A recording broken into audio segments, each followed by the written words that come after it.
Ok, c'est parti, nouvelle vidéo, première vidéo de l'année 2025. Le but de cette vidéo, c'est quoi? Le but de cette vidéo, c'est de faire tout simplement un petit récap sur l'année 2024. Et puis j'ai mis quelques questions sur Instagram, enfin j'ai mis une boîte à questions sur Instagram pour parler un petit peu de 2025 aussi et de ce que j'attends. Je suis obligé de passer par la fameuse case bonne année, forcément. Je suis pas fan de ça. Je suis pas fan de ça, je vais vous le dire très honnêtement. Pourquoi? Parce que je trouve que c'est un peu... Si vous voulez, c'est comme... en fait, pourquoi est-ce qu'on attend le 1er janvier pour souhaiter une bonne santé, de la bienveillance, de la réussite et du bonheur? Pourquoi on attend le 1er janvier pour ça? Pourquoi on attend le 14 février pour prouver son amour? Pourquoi on attend Noël ou un anniversaire pour offrir des cadeaux aux gens qui portent vraiment, enfin qui ont un intérêt pour nous, entre guillemets, qui sont chers à nos yeux.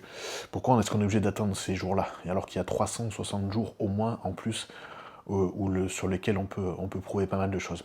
C'est petit aparté. En tout cas, ce que j'espère, c'est que tout le monde sera en bonne santé. Je trouve que c'est le principal. Vraiment, tout simplement, l'expérience, entre guillemets, du haut que de mes 31 ans fait que, j'ai envie de dire, le plus important, c'est que vous soyez en bonne santé. Voilà, j'ai vu des proches, comment dire, pas vivre une fin d'année exceptionnelle, et je pense à 2 personnes notamment, et du coup, bah voilà, ça me fait un petit peu, ça fait relativiser, et je me dis que la seule chose qui compte, c'est vraiment ça, quoi. Voilà, ça c'était le point vœu de 2025. Du coup, donc 2024, bon, on va revenir un petit peu à nos moutons. 2024, je vais pas parler forcément, enfin, je vais parler juste de ce qui a été factuel. Ça a été une très belle année, mais totalement inattendue. C'est pour ça qu'en fait, euh, comment dire, c'est bien d'avoir des plans de vie, des plans de carrière, etc., etc., mais au fait, vous vous rendez compte que les choses, elles se passent pas exactement comme vous l'entendiez bien souvent. Du coup, si je reprends, en fait, janvier l'an dernier, je me suis mis à fond dans le travail. euh, Bon, alors j'ai toujours été passionné par mon travail, c'est pas le souci, mais j'ai vraiment accéléré du par un contexte personnel.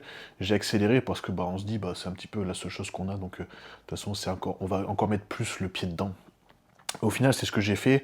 J'avais mis en place une nouvelle offre de suivi qui avait bien fonctionné à l'époque, qui pour moi maintenant est une erreur, très, très clairement c'est une erreur que j'ai faite. C'est tout simple, hein, c'est un suivi moins cher, ok, mais du coup en contrepartie, forcément, il y a une contrepartie, si c'est moins cher, bah, c'est que bah, moi il faut que je m'y retrouve entre guillemets. Donc en fait ce qu'on faisait avec cette offre-là, ce que je faisais avec cette offre-là, c'était qu'on avait des bilans moins souvent, on avait un bilan toutes les 2 semaines au lieu de toutes les semaines.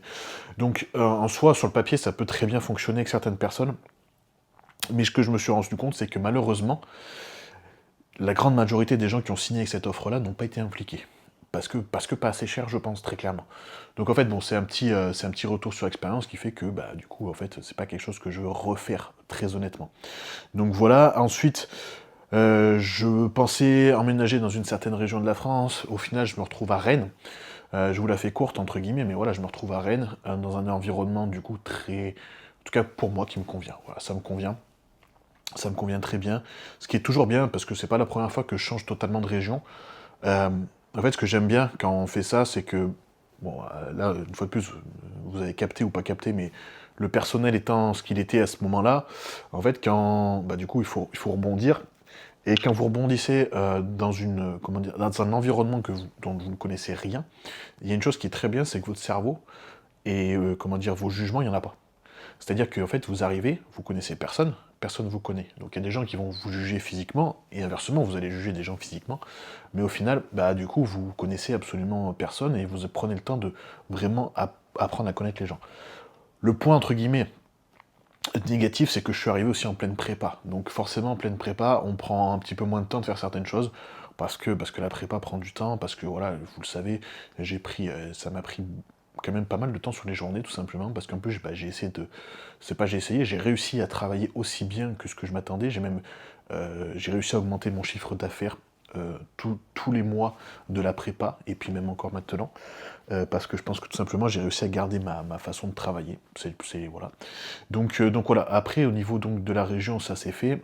Bah, du coup, bah, vous l'avez vu, je pense que ça se voit très bien les vidéos, je suis pas le plus malheureux, très clairement, dans l'environnement dans lequel je suis au quotidien. Et puis ça a ouvert de la porte à plein d'opportunités aussi, mais alors une fois de plus, moi je suis pas Et très honnêtement, je vais être très ouvert avec vous, pour le coup.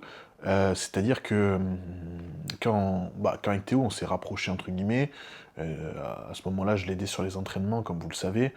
Et puis, et Mauro, donc, qui est devenu quand même aussi, je suis devenu assez, enfin, je suis devenu proche, oui et non, mais on s'entend bien avec Mauro. Mais Mauro, à l'époque, avait dit à Théo, fais gaffe qu'en fait, ce soit pas quelqu'un qui soit intéressé juste par toi et ce que tu peux apporter.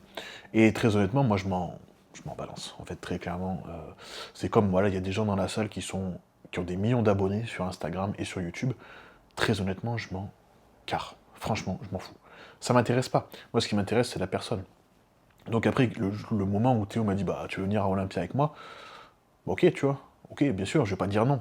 Très clairement, j'aime le body, j'aime les États-Unis, je vais pas dire non, ça serait un peu con, tu vois. Au final, on va vivre une bonne expérience tous ensemble, et c'est ça le plus important.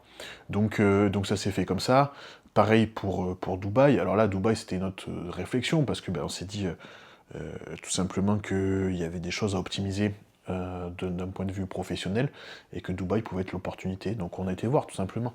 Comme je sais très bien que je vais aller voir d'autres États aux États-Unis, parce que j'ai envie de voir, j'ai envie de savoir si c'est potentiellement quelque chose qui peut me plaire. Donc voilà. Autre gros point de l'année, bah, ça a été ma compétition, très clairement.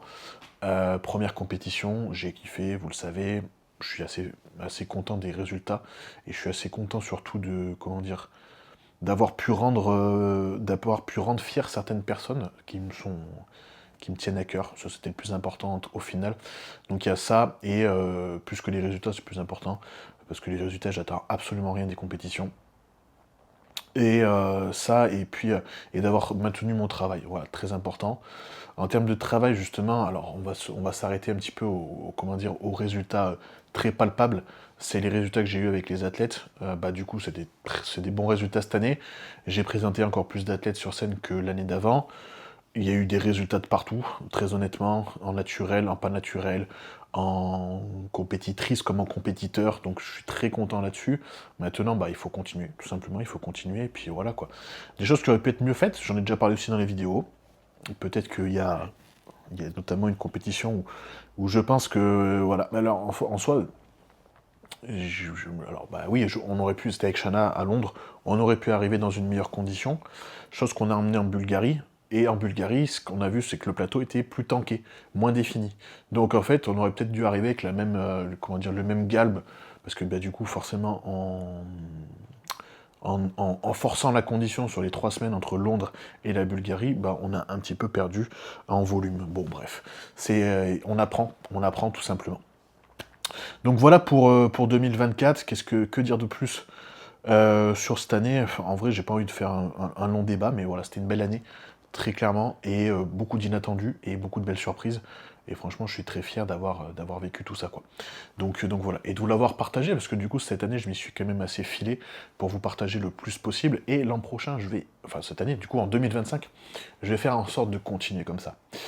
Pour 2025, du coup, avant que je réponde à vos questions, quels sont mes objectifs, entre guillemets? Bah du coup, déjà, dites-moi, vous, en commentaire, quels sont vos objectifs, quelles sont déjà vos réussites de 2024, chose très intéressante. Dites-moi quelles sont vos réussites de 2024, ce dont vous êtes fiers, et puis du coup, qu'est-ce que vous envisagez pour 2025. Je pense que, bon, c'est une chose de le dire, mais surtout, c'est une chose de le visualiser. C'est-à-dire que, moi, vous connaissez un petit peu ma façon de faire. J'ai mon tableau blanc, j'écris ce que je veux. Et puis après, je me donne les moyens d'y aller, quoi, tout simplement. Du coup, moi, pour 2025, c'est quoi l'objectif? Bah, l'objectif, je reste très prudent, très mesuré. J'ai plus de compétiteurs qui me sollicitent pour arriver sur scène. Donc bah forcément, c'est d'avoir des bons résultats. Mais une fois de plus, c'est pas non plus de tout sacrifier. J'ai une éthique de travail, je veux la conserver, je la conserverai quoi qu'il arrive. Il n'y aura pas de foutu pour foutu chez moi, il n'y aura pas du coûte que coûte chez moi.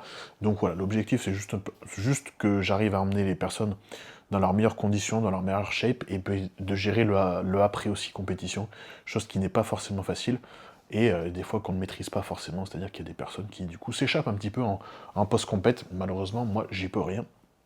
Mais voilà, ça c'est l'objectif. L'objectif personnel va être quoi? Ça va être de continuer de travailler sur certains projets et de voyager. Voilà, très honnêtement, ça va être ça. Donc certains projets qu'on a professionnels, alors je dis qu'on a parce qu'il y en a certains qui sont en commun avec Théo, et puis il y en a d'autres qui sont tout simplement personnels, tout simplement je vais améliorer ma qualité de coaching une fois de plus, euh, parce que en fait il faut montrer que l'expérience qu'on acquiert, elle sert quoi, tout simplement. Donc voilà pour les premiers objectifs de 2025. Et puis honnêtement, je fais pas de plan plus que ça sur la comète, parce que en fait, tout simplement, j'ai bien capté cette année que les plans, des fois, on en sort un petit peu, mais tant mieux. Je vais répondre maintenant à vos questions. Euh, du coup, alors il y a des questions, des fois je comprends pas trop, mais bon, c'est pas grave. Euh, le meilleur livre lu en 2024 hors muscu. Ah, vrai, c'est une super question, j'aime bien. Le meilleur livre lu en 2024 hors muscu. Je vous avoue que il y a des moments dans la prépa où j'ai un petit peu ralenti, très honnêtement. Je pense que le meilleur livre que j'ai lu en mode développement personnel, ça doit être celui de... Il est juste en face de moi, c'est pour ça que je regarde là-bas, de David Goggins. Je pense que c'est un vrai bon livre. Alors, il n'est pas que développement personnel, c'est une vraie histoire aussi. C'est pour ça que j'ai bien aimé. Je pense que j'ai vraiment bien aimé celui-là. J'ai beaucoup aimé aussi le livre de Tim Kennedy. Alors, c'est Des plaies et des bosses. Donc, c'est son histoire aussi, pareil. Donc, c'est un ancien des forces spéciales américaines qui est du coup et une légende aussi de l'UFC. Donc franchement, ça c'était un super livre que j'ai vraiment adoré lire. J'aime beaucoup ce genre de livre. Et puis du coup, je pense qu'après, en termes de roman, le roman que j'ai le mieux aimé, ça doit être Stephen King, le 22-11-1963, si je ne dis pas de bêtises, tout simplement autour de la mort de Kennedy. Donc franchement, un livre que j'ai bien aimé lire. Voilà. Voilà. Bah écoutez, merci pour la question, parce que franchement, j'aime bien ce genre de questions. La grande découverte de 2024 en nutrition, training ou autre. En fait, c'est pas une découverte, c'est une confirmation que tout simplement, le plus simple, c'est ce qui marche le mieux. Que ce soit en diète, en entraînement, en produit, le plus simple, c'est ce qui marche le mieux. Entre guillemets, je veux pas me lancer de fleurs, mais je me suis quand même entraîné avec des mecs qui font Olympia. Mais quand même, ce retour d'expérience que j'ai, c'est que vraiment, ils font des choses simples et au final, ça marche. Donc bon, ok, il y a la phase génétique, mais je peux vous dire que c'est aussi comme ça que je travaille. Je travaille pas, vous pouvez demander à mes clients, je fais pas de dinguerie du tout, et au final, ça marche. Donc voilà, c'est juste ça, c'est une confirmation. Est-ce que tu vas nous ramener des cartes pro? Et ben en fait, j'en ai pas la prétention. C'est-à-dire qu'en fait, si les choses doivent arriver, elles arriveront. Mais je veux absolument pas mettre ça en tête à mes clients qui font de la compétition. Pourquoi? Parce que en fait, vous savez pas ce qui va se passer. C'est-à-dire que là, admettons, on prévoit une compétition, il y a le calendrier qui est sorti. On prévoit une compétition en septembre, régionale de septembre, pro qualifier de septembre, et puis un autre pro qualifier, je ne sais où, par exemple en Europe ou ailleurs. Mais vous savez pas ce qui peut se passer d'ici septembre. Ça se trouve, nouveau boulot, déménagement, du coup, vous pouvez pas faire la prépa. Voilà. Donc voilà, je n'ai pas une prétention. Il y a des personnes que j'ai en suivi qui ont un potentiel incroyable. Maintenant, voilà, ça sera la seule vérité, elle sera sur le terrain, entre guillemets, sur la scène, quoi. Et j'ai pas envie de mettre ça en place. J'ai pas envie que les gens me voient comme un gourou qui promet des cartes pro, qui promet des choses incroyables. Non, non. On reste terre à terre, on reste lucide, on travaille. Et après, on verra ce qui se passe. Je suis pas du tout dans ce mode de gourou de dire il va y avoir des cartes pro chez Alex. Non. Puis de toute façon, très honnêtement, c'est pas ce qui m'anime le plus. Ce qui m'anime, c'est de vous voir prendre du plaisir dans votre prépa, prendre du plaisir sur scène, si vous montez, si vous êtes compétiteur en tout cas. Et du coup, après, derrière, de juste améliorer votre dernière version, en fait. C'est toujours ça, c'est battre votre dernière version. C'est quoi tes suivis? Alors ça, c'est une question intéressante. Et puis j'ai eu une autre question d'ailleurs ce matin sur Instagram en message privé. Alors, je travaille avec plus de personnes qui ne font pas de compétition que de compétiteurs. Et ça sera et ça restera comme ça. Les compétiteurs, c'est bien, je prends du plaisir, comme je vous le dis, mais ça restera jamais le fond de mon commerce. C'est-à-dire que pour moi, les compétiteurs, c'est une anomalie, entre guillemets. La plupart des gens, vous comme moi, ce qu'on veut, c'est être en bonne santé. C'est pouvoir aller jouer avec... alors moi, pour le coup, c'est mes neveux, mais vous, peut-être jouer avec vos enfants en n'étant pas essoufflé. C'est comment dire, c'est pouvoir faire un déménagement sans trop de peine. Enfin voilà, c'est des choses basiques que je veux dire, mais en fait, la plupart ce qu'on veut, et être fier de son physique dans le miroir, mais la plupart des choses qu'on veut, c'est du basique, justement. C'est du lifestyle, c'est pas de la compète. Donc en fait, je suis plus de personnes qui ne font pas de compète que de compétiteurs, et ça restera comme ça. Et puis ensuite, donc comment je fonctionne avec mes suivis? Donc mes suivis, en fait, alors du coup, effectivement, il y a une offre athlète et une offre lifestyle. Les athlètes demandent quand même plus de temps, donc c'est cohérent du coup, forcément de payer plus cher. Hein. C'est la loi du marché. et une offre lifestyle. Quoi qu'il arrive, dans les deux cas, je travaille de façon personnalisée, individualisée. Tout est adapté à la personne. Voilà, c'est simple, c'est clair, net et précis. Ensuite, que ce soit l'entraînement, l'alimentation, tout est adapté. Comment dire, j'ai pas de plan fixe. Soit sur l'entraînement, je suis capable de faire des push-pull legs, comme je suis capable de faire des splits, comme je suis capable de... en fait, j'ai suffisamment d'expérience maintenant pour faire des plans en fait suivant chaque objectif, chaque morphologie, chaque salle d'entraînement, chaque blessure, etc., etc. Bon, il y a des blessures peut-être que je sais pas gérer, mais dans ce cas, je m'en occupe pas tout simplement. Je préfère déléguer, déléguer et renvoyer vers quelqu'un d'autre, tout simplement. Donc voilà, l'alimentation, je ne suis pas en diète flexible, je j'aime pas du tout fonctionner juste à vous balancer des macros, je donne des plans avec des alternatives, c'est-à-dire qu'en fait vous n'êtes pas enfermé dans un plan, ça c'est chose qui est importante. Et puis la communication au centre de mon coaching, vraiment, donc les bilans réguliers, donc toutes les semaines, WhatsApp où je suis disponible du coup tout le temps en fait, vous pouvez m'envoyer vos vidéos d'entraînement, etc., etc. Et dès que vous avez une question, je suis là pour répondre. Je n'aime pas qu'il y ait de doute dans mes coachings. Donc voilà, même quand je suis en déplacement, avec un décalage horaire important, je fais toujours en sorte d'avoir que vous ayez une réponse dans les 24 heures. Pour moi, c'est obligatoire. Et vous pourrez demander à tous mes clients, quand j'étais à Vegas, quand j'étais à Los Angeles, quand j'étais à Dubaï, quand j'étais en compétition pour moi-même, je peux vous dire que tout le monde a eu sa réponse avant les 24 heures. Voilà. Et ça restera comme ça, chose très importante. Et du coup, j'ai une nouvelle offre du coup sans suivi. Donc c'est-à-dire que cette fois-ci, je vous fais des plans 100% individualisés, personnalisés, avec votre objectif. Je prends en compte la même chose, morphologie, salle, blessure, intolérance alimentaire, etc., etc., etc., pour vous faire atteindre vos objectifs, mais pour les personnes qui ont un budget un peu moindre, ou alors qui sont plus autonomes, et dans ce cas, qui peuvent se permettre de ne pas avoir de suivi, entre guillemets, avec un plan vraiment détaillé, et puis vraiment des tips pour que vous puissiez quand même modifier les plans si besoin lors de la séquence de plan qui est programmé, c'est sur 14 semaines, et donc voilà, j'ai mis ça en place. Vous pouvez me contacter soit sur Instagram en message privé, soit vous pouvez remplir un petit questionnaire que je vais vous mettre tout simplement en description de la vidéo. Un petit questionnaire que vous remplissez en 1 minute, j'en sais un petit peu plus sur vous. Derrière, je vous recontacte sur WhatsApp, on se fixe un appel, comme ça on part sur des bonnes bases de coaching, une bonne base de communication. On s'appelle, on voit ce qu'on peut faire ensemble, et après c'est parti, let's go. Voilà pour la vidéo du coup qui est finie, ça va être du coup un bon monologue, désolé pour vous, mais bon je sais qu'il y en a qui des fois, pendant leur cardio, pendant leur NEAT, ils mettent ça dans les oreilles, et c'est parti.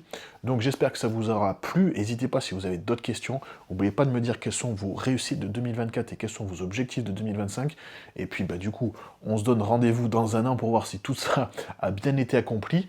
En attendant, je vous souhaite quand même les meilleurs vœux une fois de plus quand même, et je vous dis à très vite pour une nouvelle vidéo.